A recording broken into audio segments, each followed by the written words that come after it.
I was considering the possibilities last night. What would the major influence be? And it seems pretty clear, actually. I mean, money seems to be the origin of power, especially in a capitalist society.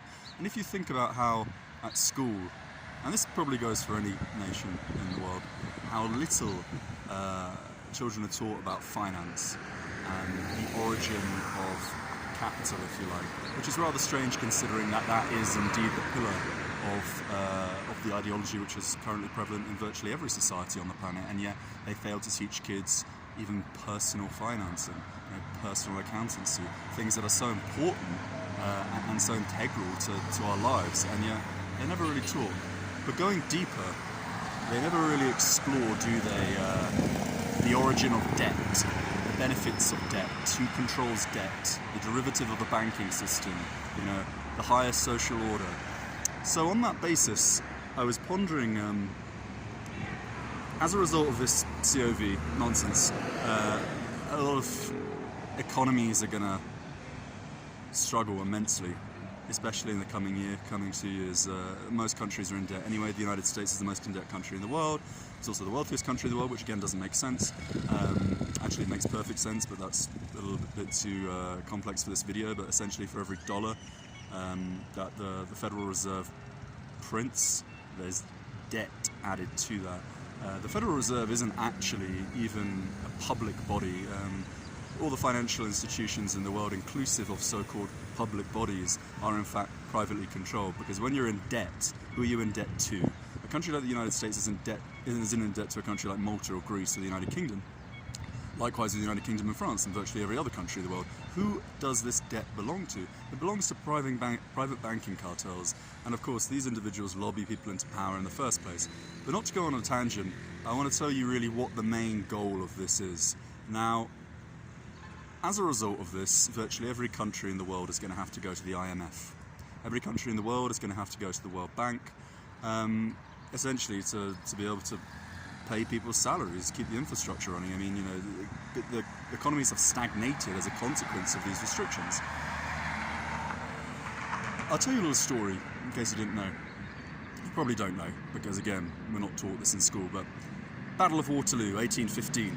Napoleon's come back. He was finally, it's an opinion, he was crippled, destroyed. The British and the Prussian forces defeated Napoleon, 1815.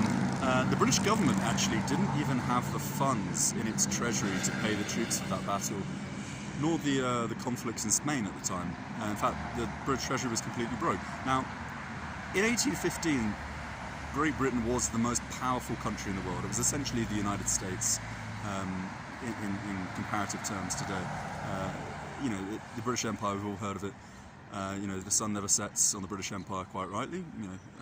25% of the world was controlled by the United Kingdom, and yet it was the most in-debt country in the world. Don't you find that absolutely astonishing, that with all that exploitation of gold, silver, lumber, steel, anything you can think of, any resource, the slave trade, and yet the treasury was broke, bankrupt.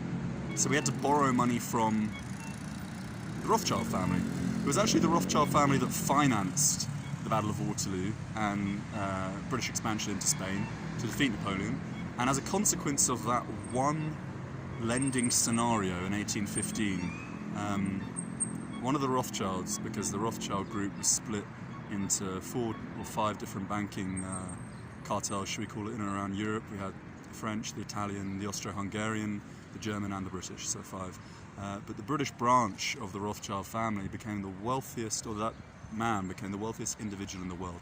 So that's off one battle and some conflicts in and around Spain at the time. It's a bit like funding the war in Iraq, or I don't know, the Vietnam War or something like that. But can you possibly comprehend how much capital is to be made if even 50% of every country in the coming year takes out another loan from the IMF or the World Bank or any other banking conglomeration or institution? Do you know how much capital there is? Do you know how much debt is added to that? We are somewhat aware of the contracts residing around the World Bank and the IMF because it's sort of a public body, which is nonsense anyway.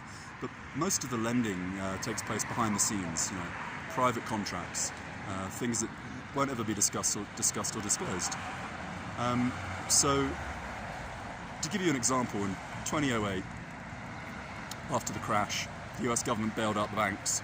The initial sum was $700 billion. Since then, the accumulative figure has actually reached $18 trillion. And all this information can be verified online, just type in Bloomberg or Forbes or whatever. $18 trillion just for the United States alone, albeit one of the larger economies in the world.